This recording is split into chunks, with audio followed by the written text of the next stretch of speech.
Jim will share his sky with you this morning. Nice day out so far. Of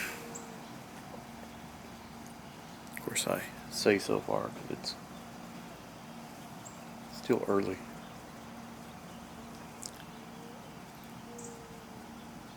"6:27 a.m. here.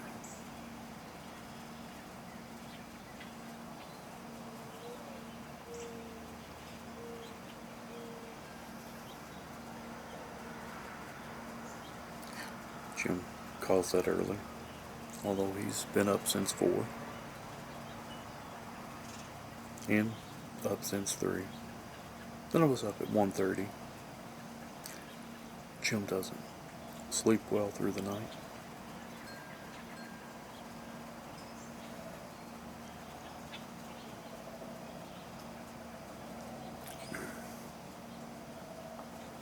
Comfortable, pleasant 63 right now. That's 63 Fahrenheit. I'm not real sure what that is Celsius.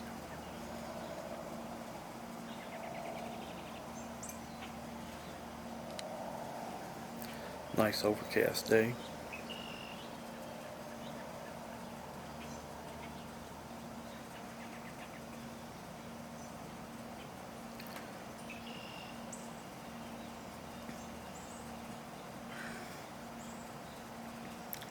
I guess Jim could do a little research.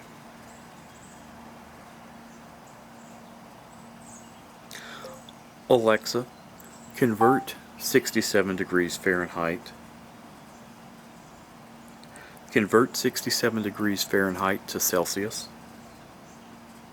67 degrees Fahrenheit is about 19.44 degrees Celsius. About 19.44 degrees Celsius, according to Alexa.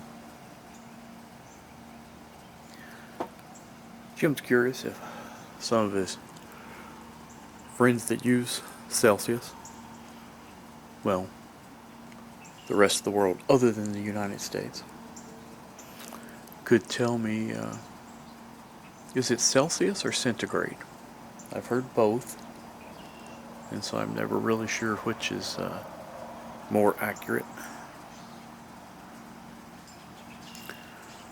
I'm going to take you away from your sky viewing for a second.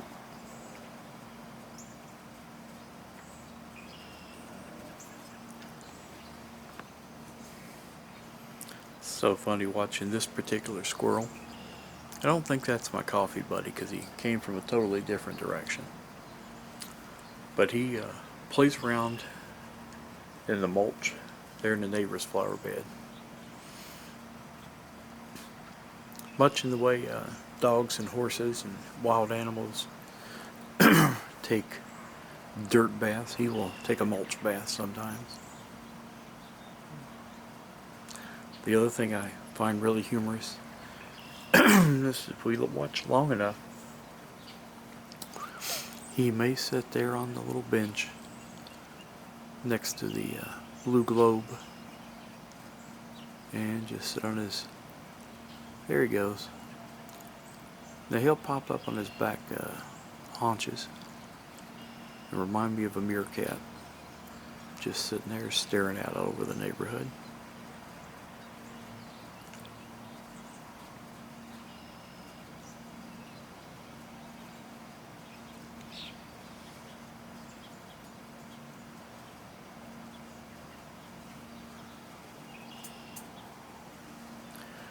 Jim's vision's not the best in the world, but I don't know if he has a cache of nuts or somebody else does in that mulch, but he'll dig around in there sometimes.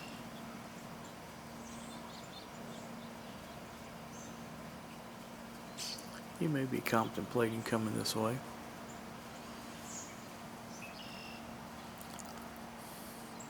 There's a concrete ditch between me and that building over there. And one of the neighbors on that side has a dog that likes to come running over here to get treats and snacks. So much so that just as soon as it runs out of the house, it will head over this way. And then its owner will holler at it and tell it to come home and such. I tell you that as I'm talking about the ditch. Again, like Jim said, his brain works like this. The dog came out one day, it had been raining. Come running across like it always does. Usually it runs down in the ditch, up this side of the ditch and on over here. This particular day it had been raining. The little dog hit the ditch, full speed, and doggy paddled best it could to this side of the ditch and crawled out and looked back at the ditch like it had attacked it.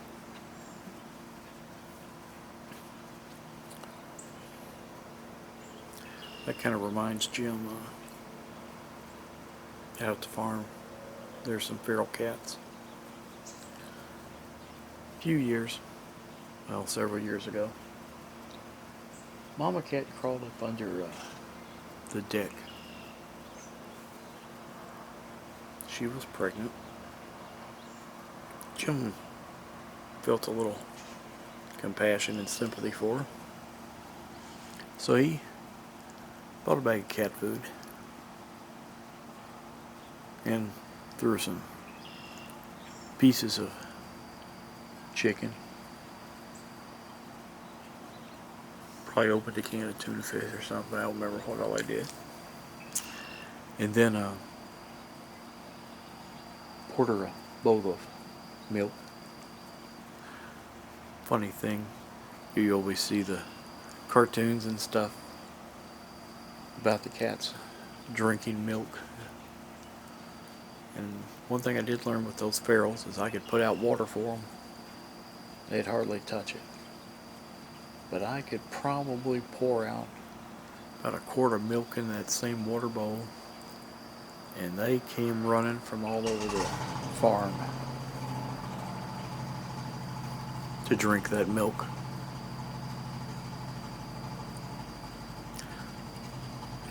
So anyway, I was talking about feral cats, ditches, and other stuff. Motorcycle made me lose my train of thought. But anyway, back to Mama Cat.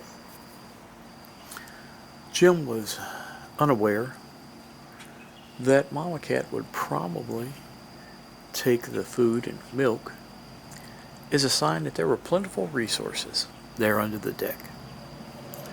And being that she was pregnant, she would decide that those plentiful resources would be plentiful enough to feed her litter. So she decided to stay there under the deck and have her litter and then raise them there under the deck until they got tired of me walking out of the house every day. And so they moved into barns and outbuildings on the farm as feral cats do.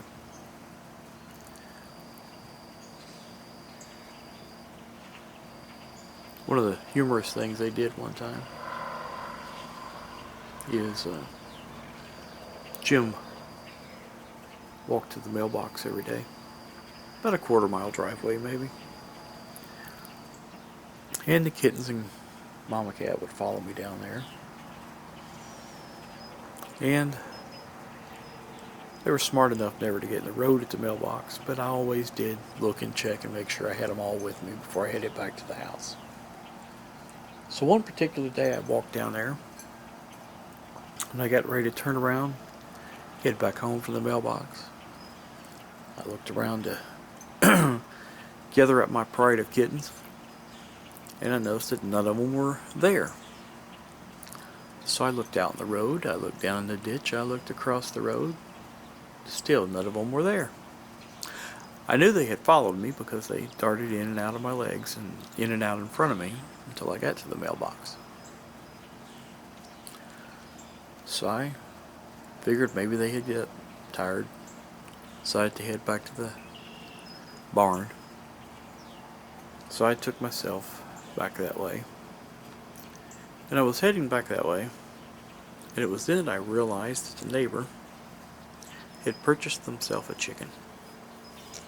Now I don't know if it was for eggs, if it was to raise to eat, or what it was. But the neighbors had the chicken in a rabbit cage, elevated off the ground on stilts, about 4 feet. And so as I was walking back up the driveway, I looked, and there were all the kittens and Mama Cat sitting, staring at the rabbit cage at probably what was the biggest bird they had ever seen. Probably suspecting that that bird would feed all of them for at least a week. Anyway, that was Jim's sort of funny story about his feral kittens. He has others he'll tell you, but that was today's.